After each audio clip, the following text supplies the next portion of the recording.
Let's go through the whole process. We're going to log in. We're going to look up case. Here's my cases that I want.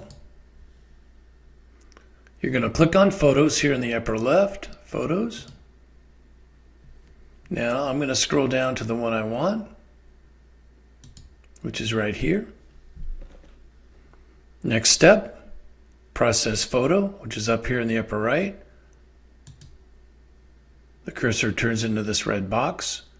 You go right to the middle of the Shade tab. Now if there's any highlights there, you avoid it, but right in the middle, there's no highlights here. Click on it, left click. This box pops up.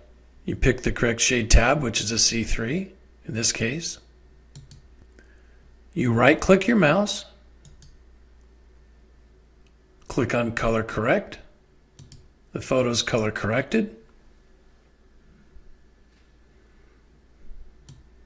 You grab your region.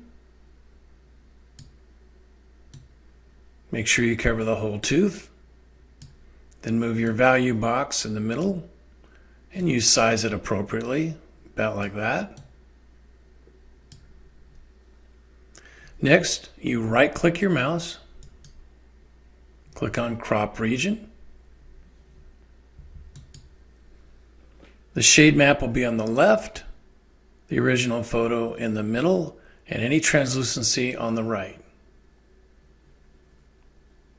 You can go to Maps,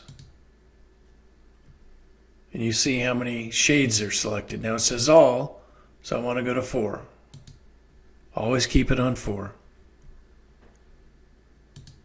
Simply click on the color. You have the shades, the original tooth, and then you have translucency on the right.